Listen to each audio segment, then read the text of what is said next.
Hello friends, आज मैं creature 2021 movie को एक्सप्लेन करने वाला हूँ। यह मूवी जॉपिन प्रोडक्शन हाउस द्वारा बनाई गई है, जो कि एक इंग्लिश मूवी है। मैं उम्मीद करता हूँ कि ये एक्सप्लेनेशन आपको जरूर पसंद आएगी। अब चलते हैं मूवी के एक्सप्लेनेशन की ओर। कहानी की शुरुआत में एस्ट्रोनॉमी के कुछ स्टूडेंट को देखते हैं, जो अपने खोज के साथ जंगलों से होकर दूसरे शहर जा रहे होते हैं। इस बस को चार्ली नाम का एक पर्सन ड्राइव कर रहा होता है। इसी बीच एक स्पेस शिप को देखते हैं, जो कि धरती पर गिरने ही वाली होती है। इधर ये सब जा रहे होते हैं कि तभी बस की आगे वाली शीशे पर एक भेड़ का कटा सर गिरता है। ड्राइवर फौरन बस को रोक देता है। वो सर अभी भी बस के शीशे पर ही चिपकी होती है, जो कि बहुत बुरी कंडीशन में होती है। ये सब इसे देख काफी हैरान हो जाते हैं, क्योंकि इसका बाकी का बॉडी का कोई पता नहीं होता। ठीक उसी वक्त थोड़ी दूर पर वे आग से उठी धुएं को देखते हैं। उन्हें लग रहा था कि शायद कोई चीज क्रैश कर गई हो। वे सब उसे देखने के लिए चले जाते हैं, लेकिन बस का ड्राइवर वहीं पर रुककर बस पर लगे ब्लड को साफ करने लगता है। इन्हीं स्टूडेंट्स में एकेन नाम की एक लड़की होती है,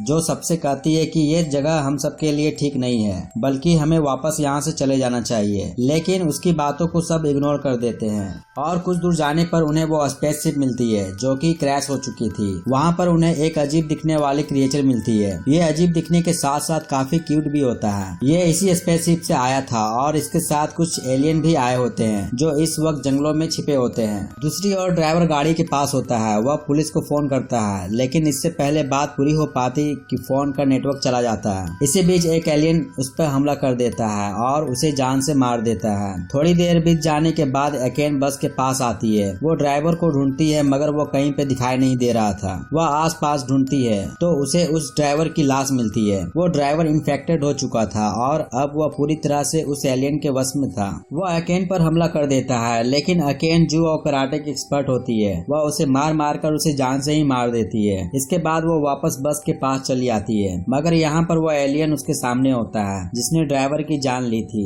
वह अकेन पर हमला कर देता है, लेकिन अकेन एक लकड़ी के टुकड़े को लेकर उसके सर के आर पार कर देती है, जिससे वह वहीं पर मारा जाता है। उधर बाकी के लोग उस क्रिएचर को लेकर वापस बस की तरफ आ रहे होते हैं। इसी दौरान रास्ते में उन्हें ढेर सारी भेड़ें मरी दिखाई देती है। इन भेड़ों को उन्हीं एलियंस ने मारा था। यहाँ तक कि उनके बस के ऊपर भी उस भेड़ का सर इन्हीं एलियंस ने बीगी थी। इन भेड़ों को देखकर लगता है कि इन्हें बहुत बुरी तरह से मारा गया था। ठीक उसी वक्त उन्हें झाड़ियों के पीछे से अजीबोगरीब आवाजें सुनाई देती है। ये आवाज वे सब पहली बार सुन रहे थे और काफी डरे भी होते हैं। क्रिस्टोफर से अब रहा नहीं जा रहा था और वह झाड़ियों के पीछे देखने चला जाता है। वह एलियन वहीं पर छिपा होता है और क्रिस्टोफर को बहुत बुरी तरह से मार देता है। ये सब देखकर बाकी के लोग घबरा जाते हैं। इसी बीच वो एलियन क्रिस्टोफर के हाथ को उन पर फेंक देता है। अब वो एलियन उनके सामने आता है। वो अकेला नहीं था, बल्कि उनके जैसे और भी होते हैं। वे डॉक्टर सेलिन के पास से उस क्रिएचर को लेना चाहते थे, लेकिन वो क्रिएचर उन एलियंस को देखकर काफी डरा हुआ होता है। वे सब उसे देने के बजाय वहां से भागने लगते हैं। ये सारे एलियन उन पर हमला कर देते हैं, जिसमें से कुछ लोग वहीं पर मारे जाते हैं और बाकी के लोग जंगलों की ओर भाग जाते हैं। मगर यहाँ पर क्रिस्टोफर अब उनके सामने खड़ा होता है और वो पूरी तरह उन एलियंस के वश में हो चुका था। वह टॉमी को वहीं पर जान से मार देता है और उसके साथ साथ उसकी गर्लफ्रेंड को भी जान से मार देता है। अब बचे कुछ लोग वहां से फौरन भाग जाते हैं। थोड़ी दूर आने के बाद देखते हैं कि अकेन बस को खुद ड्राइव करके लाती है। इससे पहले वे सब बस में जा पाते हैं कि कुछ इन्फेक्टेड लोग उन पर हमला कर देते हैं, मगर वे लोग किसी तरह उन्हें मारकर बस में बैठ जाते हैं और अब अकेन उसे लेकर वहां से चल देती है। अकेन उन लोगों को बताती है कि मैंने उनमें से एक एलियन को मार गिराया है, जो इस वक्त बस के पिछले वाली सीट पर रखी है। वे इस मरे हुए एलियन पर रिसर्च करने की सोचते हैं। इसी बीच अकेन की नजर उस क्रिएचर पर पड़ती है, जो डॉक्टर सेलिन के पास होता है। वह उसे बताता है कि शायद वो एलियंस इसी के लिए सब कुछ कर रहा हो।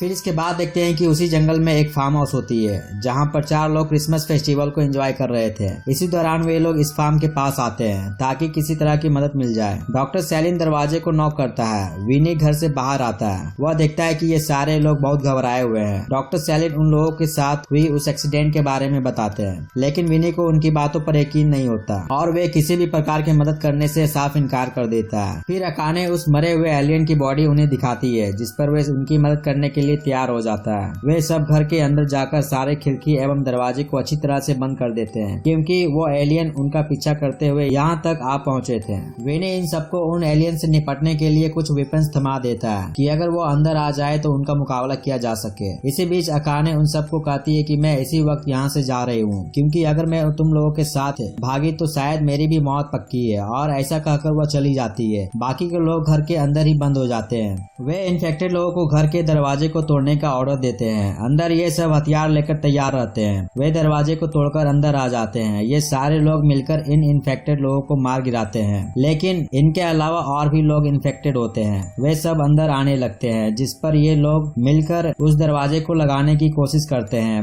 वे इसे लगाने में सफल हो जाते हैं, मगर वे जॉर्ज को बाहर खींच लेते हैं। ये एलियंस उन इन्फेक्टेड लोगों को वहाँ से साइड हटने को कहता है, क्योंकि जॉर्ज को वो खुद मारना चाहते थे। वे उसकी पैर पर अपने अंदर से कुछ खून के कतरे फेंकता है, जिससे उसकी पैर जलने लगती है, क्योंकि इन एलियंस का खून बिल्कुल एसिड की तरह काम करता है। इससे पहले वो उसे मार देता कि ठीक उसी वक्त डॉक्टर सैलिन और विनी गेट को खोलकर उसे अंदर ले लेते हैं।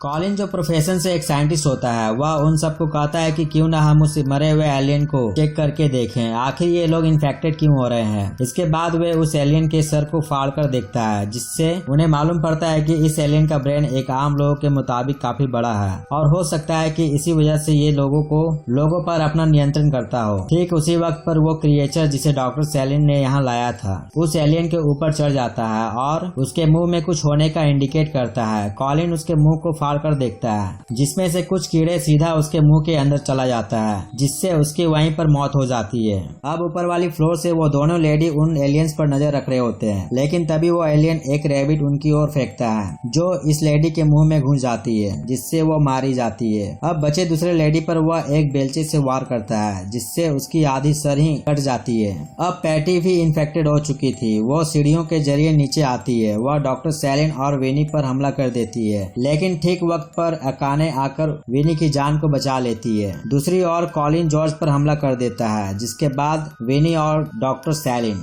उसे शूट कर देते हैं, मगर इसके बावजूद भी उसे कुछ नहीं होता। वो मेन गेट को खोल देता है, जिससे सारे इन्फेक्टेड लोग अंदर चले आते हैं। इसके साथ ही वे एलियन भी पहुंच जाते हैं। अब ये सब उन लोगों को चारों तरफ से घेर लेते हैं। अब इनके पास बचने का कोई मौका नहीं होता। इसी बीच वो नन्हा क्रिएचर एक टेबल पर चढ़ जाता है और एक ऐसी साउंड प्रोड्यूस करता है, जिससे सारे के सारे इन्फेक्टेड लोग और एलियंस भाग जाते हैं। ये चीज देखकर वे काफी शॉक्ड हो जाते हैं, क्योंकि इस छोटे से क्रिएचर ने उनकी जान बचाई है, लेकिन वो इस साउंड को सिर्फ एक ही बार प्रोड्यूस करता है। डॉक्टर सैलिन को लगता है कि शायद इसे वो साउंड फिर से प्रोड्यूस करने के लिए किसी चीज की जरूरत हो, मगर उन लोगों को मालूम नहीं होता कि वो चीज क्या है। फिर इसके बाद वे दरवाजे को अच्छी तरह से बंद कर देते हैं। कुछ देर बाद देखते हैं कि कुछ फ्रेंड उसी फार्म से होकर गुजर रहे होते हैं, लेकिन वे वहीं पर रुक जाते हैं। उन्हें लगता है कि शायद यहाँ उनके लिए कुछ खाने पीने का सामान मिल जाए। उनमें से एक लड़की दरवाजे को नॉक करती है। अंदर मौजूद लोगों को लगता है कि शायद ये वही एलियंस हो। ये दरवाजे को खोलना ठीक नहीं समझते हैं। फिर इसके बाद वो फ्रेंड्स प्रे करने लगते हैं कि शायद उनके ऐसा करने से वो गेट खोल दें, लेकिन ठीक उसी वक्त वो एलियंस उन सब पे हमला कर देता है। उनकी चिखनी की आवाज को सुनकर अंदर के लोगों को यकीन हो जाता है कि ये लोग सही में उनसे हेल्प मांग रहे थे, मगर अफसोस उनके दरवाजे को खोलने से पहले सारे फ्रेंड्स मारे जा चुके थे। फिर इसके बाद वे दरवाजे को फौरन बंद कर देते हैं। अकाने उन सबको कहती है कि हम उन एलियंस का मुकाबला यूं ही नहीं कर सकते, हमें इस छोटे से क्रिएचर की सहायता लेनी होगी। आखिर ये अपनी शक्तियों को कैसे फिर से यूज कर पाएगा, और इसे ऐसा क्या चाहिए जिससे हम इसकी शक्तियों का दोबारा यूज कर सके।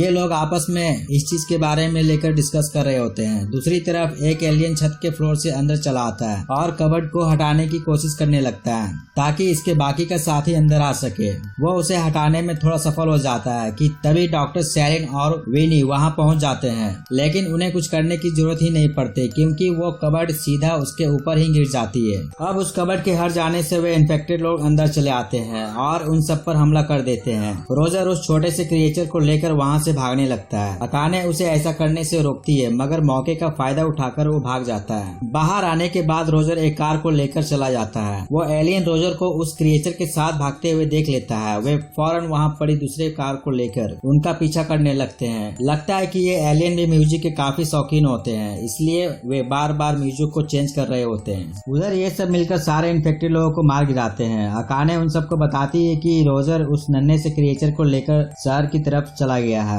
और हमें फौरन उसे ढूंढना होगा। जब ये घर से बाहर आते हैं तो वहाँ विनी की एक भी कार नहीं होती। फिर अकाने को वो अपनी फ्रेंड्स की साइकिल पर नजर पड़ती है, जिसे लेकर वे वहाँ से निकल जाते हैं। इधर रोजर की कार के ऊपर एक एलियन जंप करता है, जिससे रोजर का कार अनबैलेंस हो जाता है और सीधा एक पेड़ में जा मारता है। वो एलियन एक पेड़ से जा टकराता है। यहाँ पर रोजर थोड़ा घायल हो जाता है और वो इस क्रिएचर को लेकर एक क्लब में चला जाता है। यहाँ पर मौजूद लोग क्रिसमस को एंजॉय कर रहे होते हैं। वह उन सबको सावधान करता है कि सारे खिड़की एवं दरवाजे को बंद कर दें, नहीं तो हम सब के सब मारे जाएंगे, क्योंकि एलियंस ने हम पे हमला किया है। लेकिन ये लोग नशे के धुन में इतने डूबे होते हैं कि कोई भी उसकी बातों पर विश्वास नहीं करते।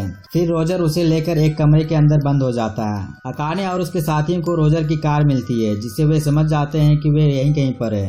वे सब उसी बार में पहुंचते हैं और सभी लोगों को आगाह करते हैं, जो थोड़ी देर पहले रोजर ने की थी। लेकिन अब कोई फायदा नहीं, वे एलियंस वहां पहुंच चुके थे। वे सब पर अटैक कर देते हैं। रोजर जो इस क्रिएचर को वो साउंड प्रोड्यूस करने को बार बार कहता है ताकि इनका खात्मा हो सके, लेकिन उसी वक्त एक एलियन आकर उस पर हमला बोल देता है। इधर जॉर्ज इन्फेक्टेड लोगों के द्वारा मारा जाता है। अकाने डॉक्टर सैलिन और विनी के एक कमरे के अंदर बंद कर देती है और वो खुद अकेले उन सब से निपटने चली जाती है। जिस रूम के अंदर वे होते हैं, रोजर भी उसी रूम में होता है और वो क्रिएचर भी वहीं पर मिलता है। जॉर्ज जो अपनी आखिरी सांसें गिन रहा होता है, डॉक्टर सैलिन को बताता है कि अब घबराने की कोई बात नहीं, मुझे मालूम हो गया है कि इसे किस चीज से शक्ति मिलती है। वो सैलिन को एक लॉकेट देता है जो उसने स्पेसशिप के पास से उठाई थी और कहता है कि यही वो चीज है जिससे उसे शक्ति मिलती है। फिर सैलिन और विनी उस क्रिएचर को लेकर बाहर जाते हैं। यहाँ पर वो नन्हा क्रिएचर एक ऊंचे टेबल पर चढ़कर इतनी जोर से आवाजें प्रोड्यूस करने लगता है, जिससे इन एलियंस का सर ही फट जाता है और वे मारे जाते हैं। इनके मरने से ये सारे इन्फेक्टेड लोग भी गिर पड़ते हैं। लेकिन यहाँ पर मुसीबत खत्म नहीं होती है, क्योंकि स्पेस से ढेर सारे एलियन धरती की तरफ आ रहे होते हैं। अब इसके बाद का सीन मूवी के अगले पार्ट में देखने को मिलेंगे। इसी के साथ ये मूवी यहीं पर समाप्त हो जाती है। दोस्तों, यदि इस मूवी की एक्सप्लेनेशन आपको पसंद आई तो चैनल पर लाइक और कमेंट जरूर करें, ताकि इससे आपका ढेर सारा प्यार मुझे मिलता रहे और मैं इसी तरह आपके लिए और एंटरटेनिंग वीडियो बनाता रहूं। वीडियो को अंत तक देखने के लिए धन्यवाद। मिलते हैं अगले वीडियो में।